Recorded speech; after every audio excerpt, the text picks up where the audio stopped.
welcome to this edition of the Pin Pad, your Texas Arm Wrestling League podcast. We have with us today a very special guest. We have Livingston Denegre-Vaught Charruf, and I hope I didn't. That's a mouthful. I hope I didn't slam that too bad. Did I, Livingston? Such an honor to be here with you guys. Thank you for joining us. We're really glad to have you. I have to start by saying that's a mouthful. That's such a handle you've got there. Can you tell me, how did you get that last name? Oh my goodness, I suffered my whole childhood with that name. I can imagine. I was born and raised in Mexico City, and growing up in Mexico City with that name was not a good idea. I had to learn how to defend myself at a very early age. Wow. And I had hair, and it was blonde. That was even worse. I know the feeling. But that Livingston is, my father's side is, his grandfather was Scottish, and his second name, he was Thomas Bain Livingston Vaught, and that's why they named me Livingston. The Denegre is another story. The grandfather passed away, and my great-grandmother remarried Mr. Denegre from France in Mexico, and then when he passed away, my grandfather mixed their names and mixed Denegre and Vaught together to make things worse. It's very interesting, man. I tell you, it might have been hard growing up, but man, that's a heck of a name to look at now, man. It's pretty cool. I mean, that's really cool. Appreciate that. So Livingston, how did you get into arm wrestling? Man, everything started in school. I was in junior high, and they had this contest where they had different games, and one of the games was arm wrestling. Imagine that. It was in Legions of Christ school. So that's where I wrestled for the first time, and I noticed I was really good. I mean, I beat everybody in the classroom, and I was very skinny. I mean, I was always very small, but I was 130 pounds when I was 24, 25 years old. Imagine that, 130 pounds, yeah. And so that's where I started, and then once I noticed I was good, I would start doing it more and more because I like to win, you know. Yeah. Everybody will be surprised because I was so skinny. But you know that what makes you strong in arm wrestling is not your muscles. It's actually that your ligaments and your tendons, and obviously if you're strong and naturally, right? Absolutely. Billy, do you have that picture of him hanging on the rings? Oh, you know that one on the parallel on the rings? Right. That's my son, Sean. Oh, okay. Man, he looks just like you. Okay. All right. So let's pull it up real quick just to show. All right. So it's in the family then, you're saying. It's in the blood. So, okay, this was a video of you doing some those are really good. That's like a flat bar. And so all your weight lands in your fingers. That's what I love, that exercise. That's that's a tough exercise, especially when you land with your hand like this. Yeah. I can see that. Absolutely. I guess. Second, I'll get that picture up. Y'all go ahead. Yeah, sure. So in the meantime, let's see. I guess.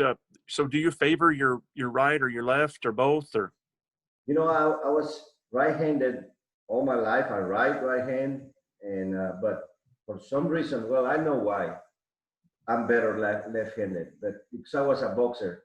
I started boxing when I was like 15 years old, and I started like Golden Gloves in Mexico City, and in Mexico City, boxers are tough, man. And I was extremely tall for my weight class, so I developed this jab, and I had a good trainer too. So everything was on my jab because everybody else that I was fighting against was really short, so they will come in like little bullies, you know. So I had to basically box and jab, and you know. So my best hand was my left hand. I mean, I will hit hard with the right, obviously, you know, the blow or the upper, but my left was my quick hand, and the one that always bailed me out. So I think that's why I'm better left. Probably stronger right, like hardcore, Yeah. but left is coordinates so much better. What? So that's interesting. Boxing. I know. I heard a little birdie told me that that you have done some arm wrestling in Mexico and had to get a little muscle to help back up some of your bets there, huh? Yeah. You tell us about that? Yeah, that was crazy times, when I was a teenager and started going out clubbing, and I like to go to nice places, and man, it was hard. So when arm wrestling was a great way to make money. I made a lot of money, and we had a technique because I looked so skinny, so everybody will bet against me. So I would start practicing in the table with a friend of mine that looked pretty bulky, and right away that we have people watching and trying. They wanted No to kidding. arm wrestle, and I was like, well, if you want to arm wrestle, you have to put some money. And so they will bet, but with drinks and all that, they will get mad. Not all of them, but half of the time we have to make them pay. Right. In a nice way. So That's awesome. That's a great. There's a lot of clubs in Mexico, and I had a lot of fun doing that. It's not the best way to promote the sport. If you say that, I got somebody I need to put back in the house. That's okay. That's all right. But yeah, that was good times, man. I had such good memories, and that's really where I started getting more technique, because I would wrap around. There was a single leg table, and I would wrap my leg around the table under like and I will just clank myself up, and I was ready, man. And nobody knew I was doing that. So I had my technique. And then when I started competing in Mexico, and everything was sitting. When I came to the US, my first competition was in 2000 at the contraband days in Louisiana. Oh my God. You pick a state to go arm wrestle for your first time, you pick probably one of the toughest states in the nation. Oh my God. I had Craig Toulier in my class, and RJ Moliere, and oh my God, and that was my first time I'm wrestling standing, because in Mexico I will arm wrestle sitting, and sitting that is more of a hook. You can do a little talk, but it's really hard because you're sitting, Yeah. So that was my first clash, starting the standing arm wrestling. I was blown away. So you really didn't have a coach in the beginning. It was just you were going all on your own, and just from getting on the table and pulling different people, huh? Yep. But I was always in sports. I grew up swimming all my childhood. I hated it, but it really helped me. My father forced me to swim for 10 years, and when I was old enough, I quit, and then I went to play soccer, and then I started boxing. And so I was an athlete all my life, but kind of self-educated, basically Self-taught. Yep, self-taught. That's what I was trying to say. Awesome. That's awesome. And when did you move to the Houston area? I came here in 1991. 91. 91. And I was a daddy. I became a daddy. That's why I came. oh, okay. All right. So, and then you were pulling at that time. Who did you? When I first came, Uh-huh. I was playing racquetball, and I played racquetball for 10 years. Oh, okay. So I busted my knees. We had racquetball here in the Houston area. We had nationals every year for 30 years. And it's a great sport, and it's very explosive too, but I damaged got tears in my meniscus in both of them, and I had to quit. And so that's why in 2000, that's when it was my first tournament. And then I started looking for other things to do, because racquetball. But I was very competitive. I used to play for head rackets, head racquetball rackets, and they will pay me all for the tournaments, and I was a semi-pro. But man, that that was it's a rough game. I don't know if you ever see it, but Yep. That's awesome. What's the farthest away from home that you've ever had to travel for arm wrestling? I would say Italy was my first world championship in 2009. We went. That was a great team that year. I had Ron Kalimba in my class, and he won the world championship in the master class. And Ron Ehrman went as well. So Italy. Then I went to Brazil in 2012. That's when I got married on stage. That was a crazy idea. Hold on one sec on that, Livingston. Have you got that there? Yeah, I see that picture. There it is. Here it is. That's got to be some experience there. Man, it was something else. Yeah, they put the music.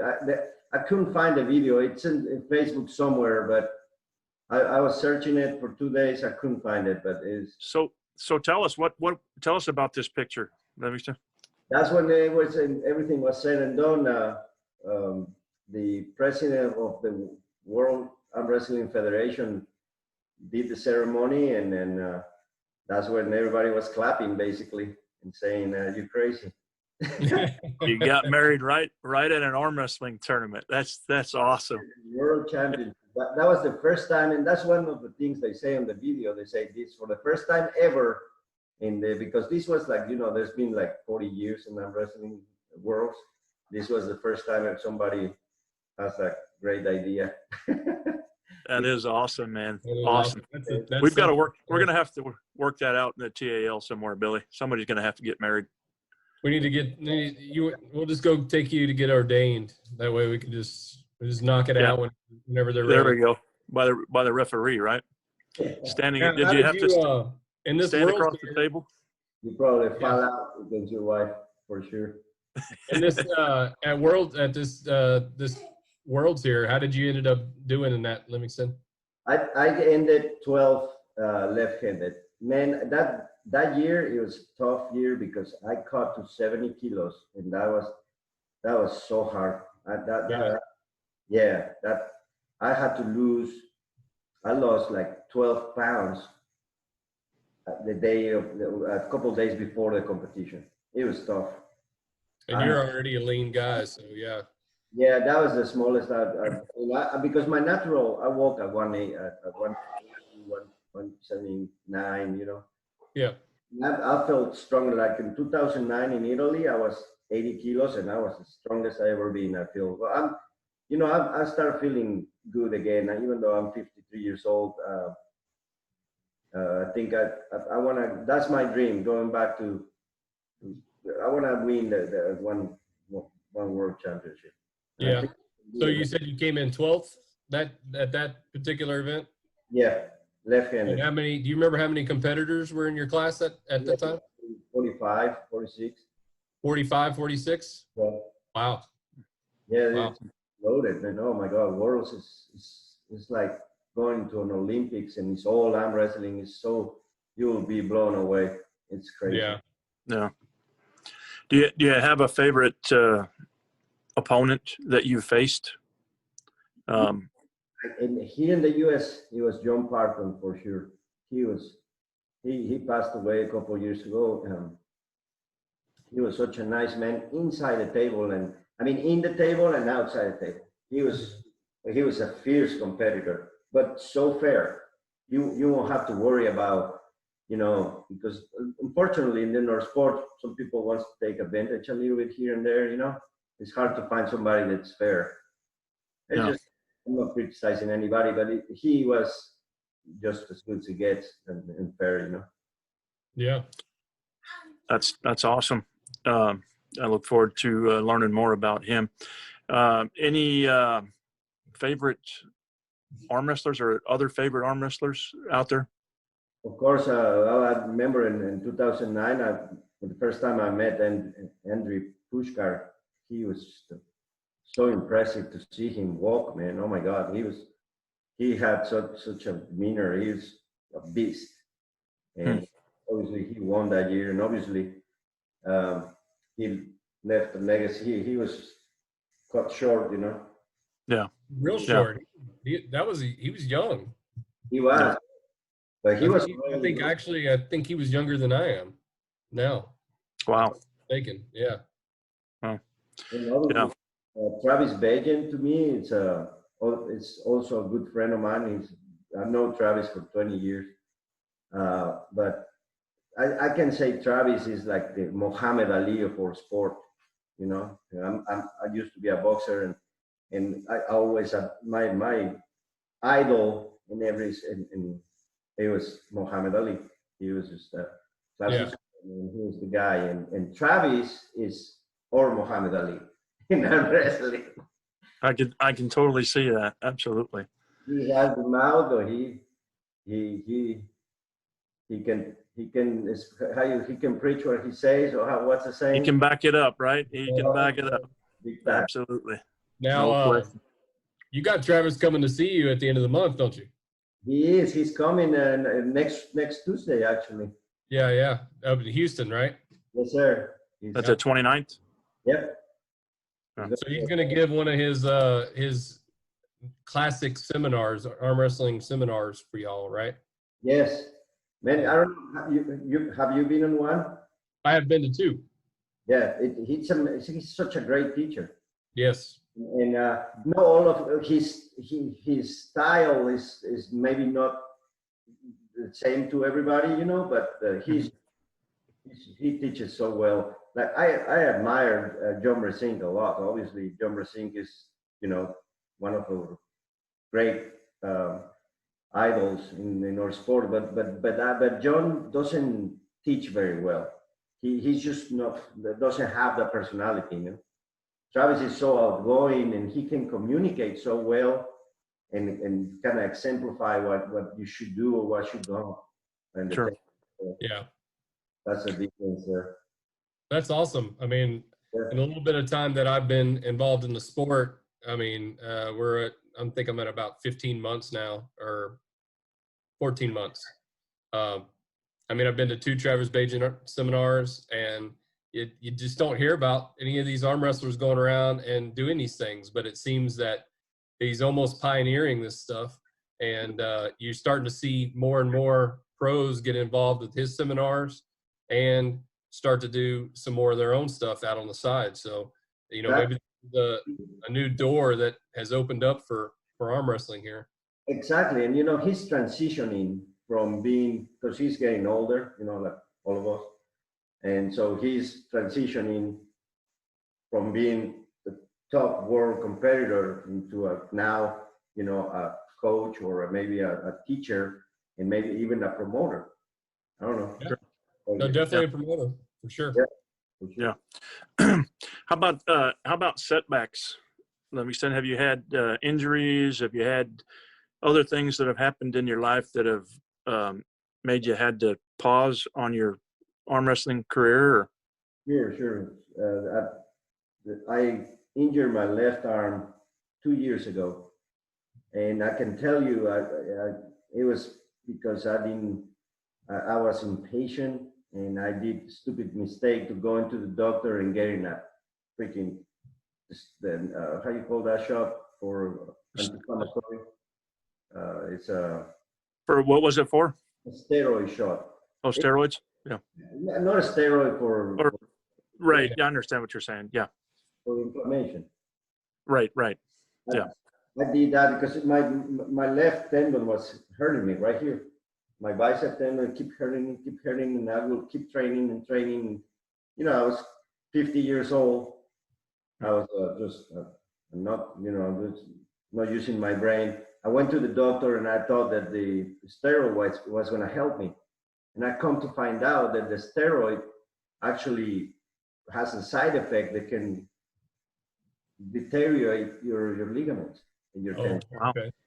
Terrible. Don't ever do that. If you have some inflammation problems, do anything but that, because really, well, at least to me, it came in, and that's how I separated a tendon from my biceps, and it took me a year to just recover.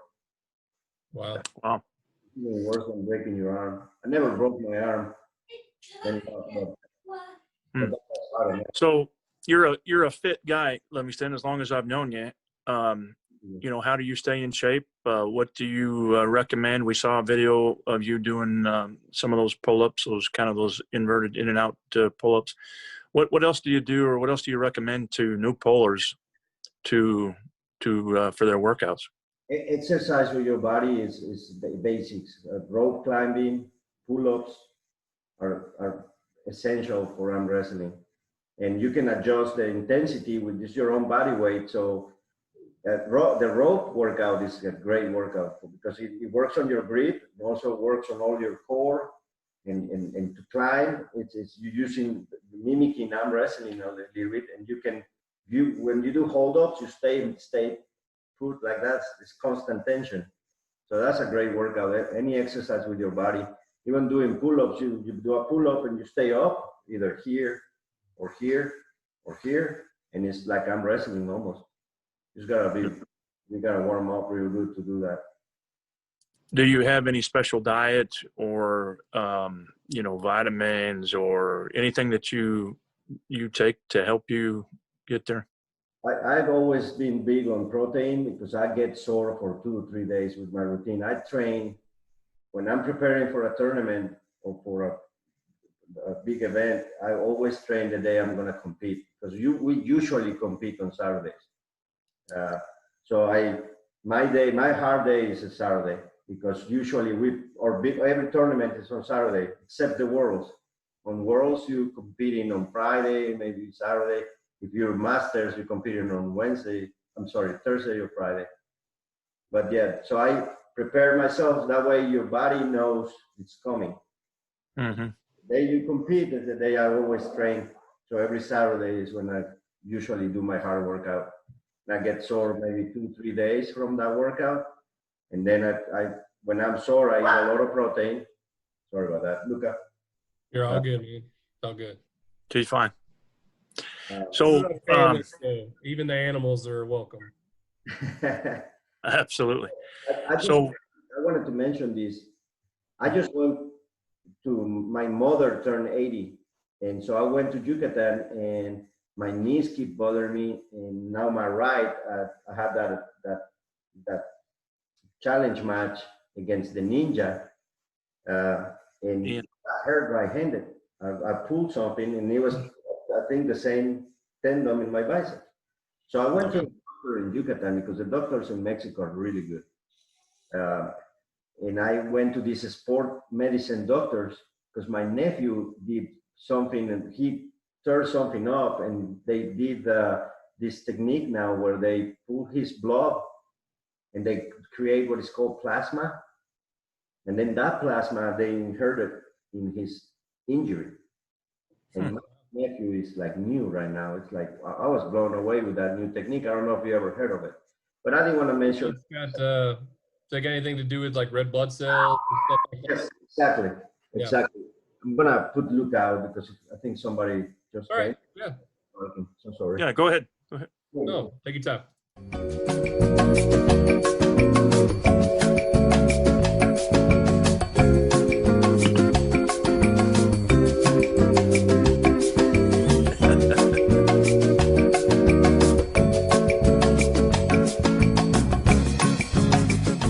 So this doctor told me that I'm very eligible to do this procedure, and he will do it on my knees because I got 2 tears in my meniscus that I'll never do surgery. So I just didn't want to do the surgery.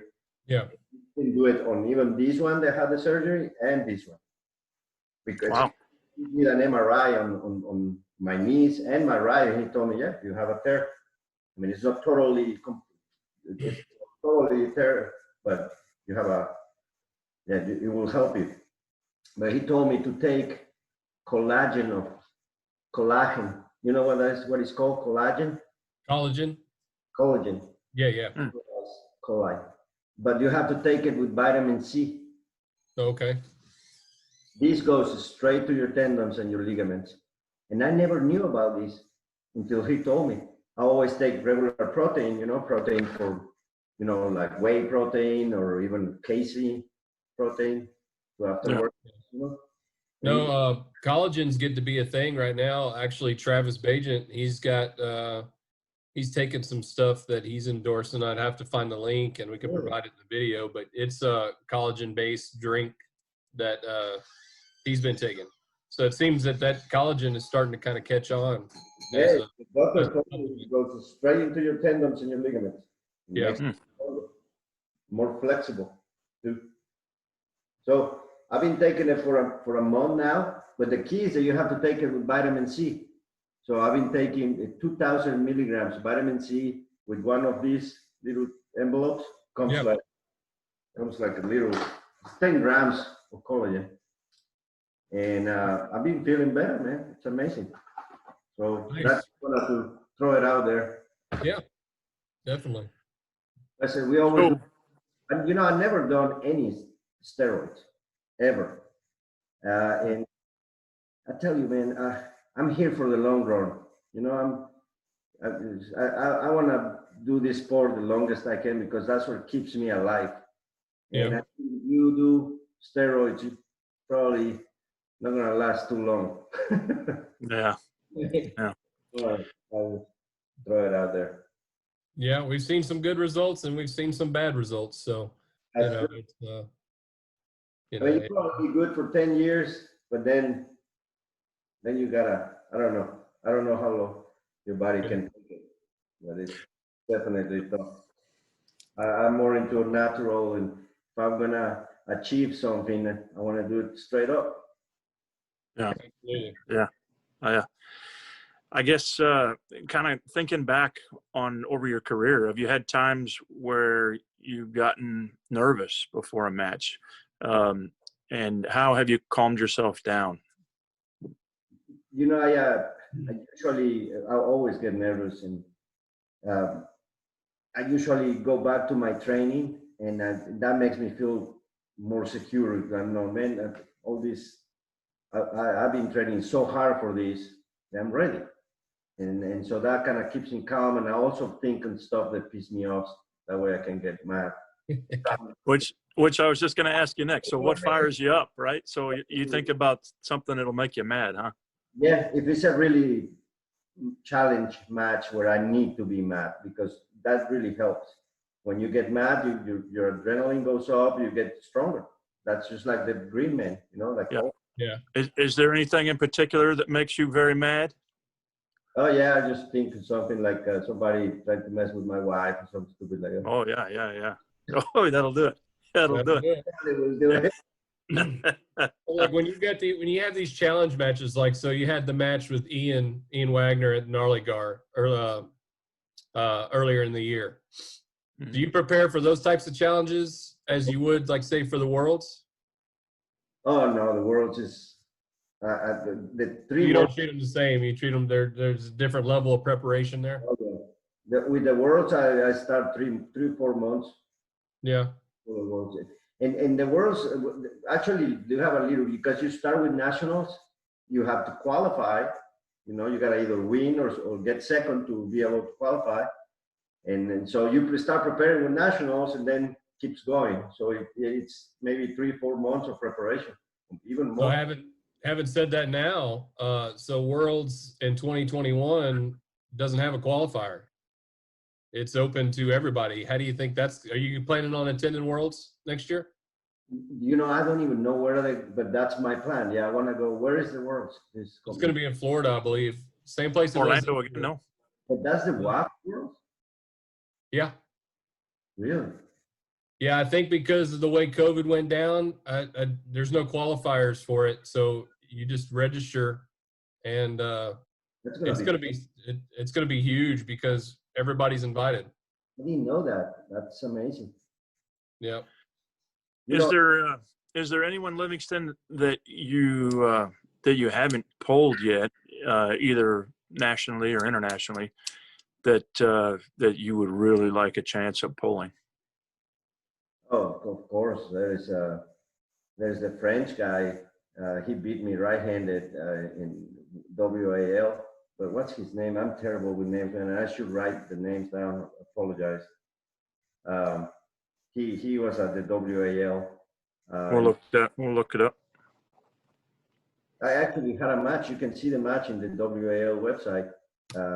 He's a strong beast, but obviously we pull right, and my strong hand is left, so I would love to put him left there. And Oh. obviously, Janice, left-handed. Everything left-handed. I think I have a good chance if I'm healthy and strong. Have you had any regrets in your arm wrestling career? Yeah, technical regrets where I was stubborn and tried to do my move where I know it's not working. That's probably the thing, and maybe also trying to lose too much weight, just to kind of have an advantage, and it's not helping. It's actually going against you. So one thing I recommend is you can lose maybe 5-6 pounds safely without getting, any side effects. But if you're losing more than that, then you're gonna pay the consequences. Who's your favorite Texas puller?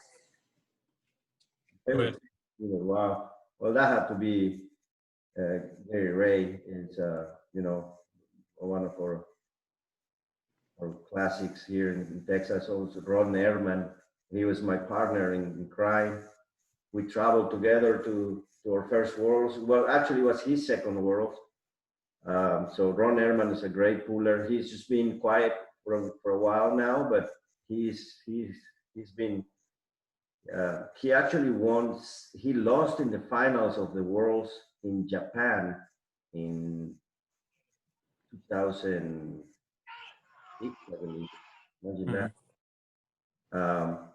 Lindley Keating is obviously another big guy that we all love, and he's been, staying active for so long. It's just so tough when you're getting older, man. You gotta adjust to.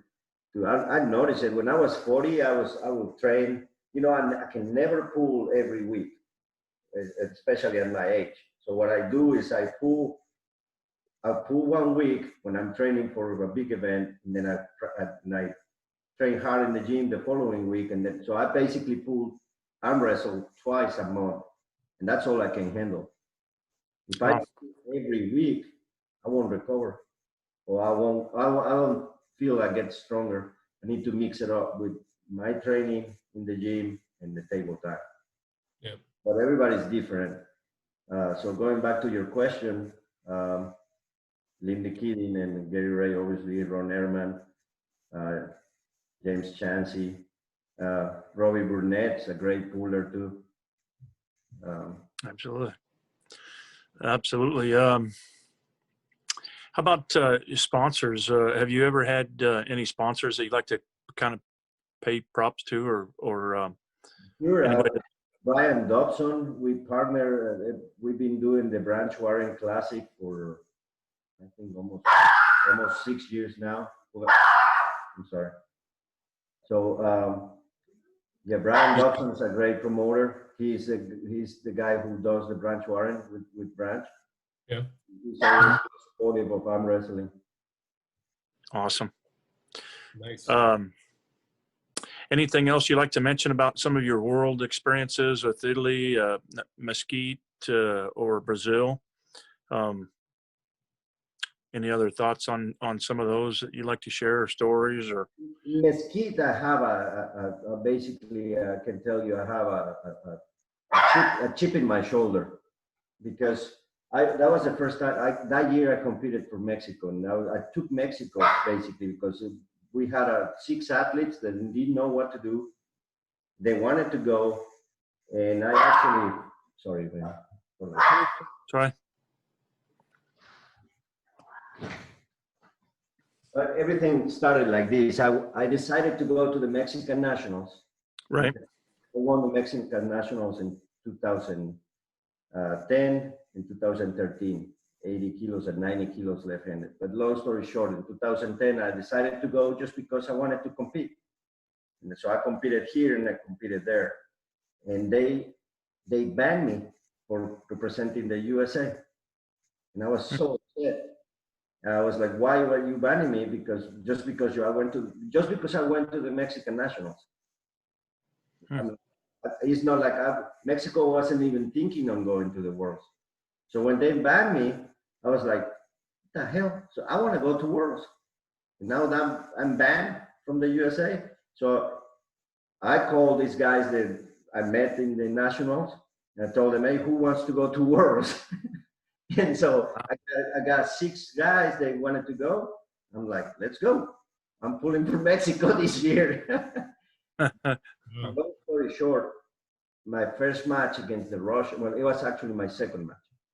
I was so strong that year, man. I think that year I was going to do something special, and it didn't happen. But my first match was against the champion that won it, the left-handed. He was a beast from Kazakhstan. I forgot his name, was so complicated. He won it straight, undefeated. So that was my first match. Then I had another match, I won. Then my third match was against this Russian. I sent you that video. I had to protest. We got it. He was the ref. If you hold on right there, I think we can show some of that right here. If you give us 1 second here. Is that one? There you go. Here we go. Russia on the table 6. USA Germany on the table.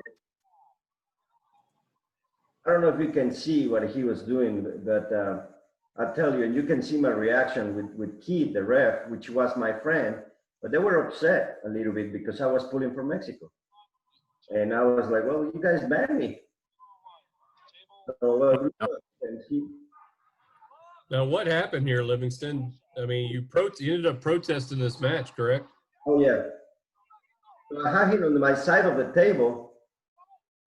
I have him here, and when he's losing, he goes like this. So he basically, I have him on this position. He's like this, and he goes like that to make my elbow go out. So he's in a losing position, but he's pushing towards the pad towards the front to make my elbow go out. Off the pad. So I'm telling Keith, hey, he's pushing on a losing position. That's a foul on him, not on me. No. And I keep telling Keith, hey, if he's doing that, he's doing it on purpose, not so I don't pin him. So here we go again, and he does it again. And I had him on my side, man. I was like right here, and all I had to do, I mean, I felt that he didn't have anything. But that guy ended 3rd place. I was so upset because they gave him the match. I mean, if he will beat feel that he's stronger, you can see him on my side right now there, and he's pushing his elbow towards the front. And then Keith calls. I see what you're saying. Yeah, I saw it at the end there. It's hard to see because if the camera was on top, then you'll be able to. Maybe we ought to contact this guy right here. Who's this guy right here? That one, that's Keith, the ref. No. This guy right here. The camera guy. Who's the camera guy? That's Gary Roberts. Yeah, maybe we ought to contact Mr. Gary, see if we can get a better angle on that match there. Well, Gary was in there. Now that you mention it, that's so funny. Yeah. Well, that's the tip of my shoulder right there. Yeah. Well, I know Texas appreciates having you, Livingston, and we appreciate everything you've done for the sport, no question. Especially Houston, and wow, what you've done, with the Houston area. They've by far got the largest club in the state of Texas at this time, and it's been that way for some time, as far as I understand. So definitely my hat's off to you there. Well done, sir. I guess, Billy, have you got any other questions there? No, I'm good, man. We definitely would like to maybe look at doing a future event just to follow up to this, or a future interview with you. So just kind of keep that in the back of your mind. But we definitely thank you, for joining us and kind of telling us a few of the stories. You have some great stories, man. That's awesome, and man. Sorry for the accent. Can't get rid of it. No, it's perfect, man. It's perfect. You can do some edits there for me, please. I know we love the accent, man. Thank you. And Good to So know. definitely just want to thank you again, and hopefully we can get you all healed up and back pulling 100% there, and we look forward to seeing some more matches. And yeah, who knows, we might be able to find out who that French guy is, and maybe set up a left-hand match. LeVay. I got his name in the tip of my mouth. Was it LeVay? Yeah. Was that him? That's who it Yeah. was. Yeah. Yep. All right, Levain. So it's out. We're gonna have to track you down. Livingston wants a rematch, buddy. Left hand. Let's go. Hey, speaking of that, real quick, Livingston, when are you going to pull again? You got anything lined up? Another event you want to go to? What's the next thing on your list? I'm supposed to pull Albert Ding left-handed Oh, yeah. Okay. spot. Have And y'all set that up yet? you know, we're supposed to do it this event that we have here in Kima. In Kima? Yep. I had to.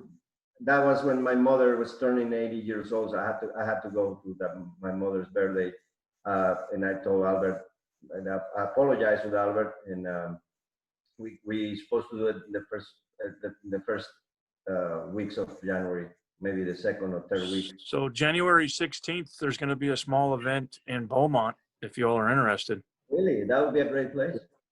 yeah, we could probably line that up. It's going to be a Texas versus Louisiana showdown, team versus team event, and then we're also going to have some rankings events. The time, I think it's probably going to be at 2 p.m. or 3 p.m., something like that. Okay, that's good to know. Yeah. Talk to Albert. Yep. So, well, awesome, Livingston. Thank you very much again for joining us. We'll make sure and send you a copy of this, and so you can sign off on it before we go, public with any of this. And yeah, awesome. Good job. Thank you, Dawson. Awesome talking to you, bud. Thank you, man. All right. Thanks for all you guys. Take care, Livingston. Thank You got our number. Call us if you need us. Okay. All right. All right. Thank you. We'll see you. Bye-bye.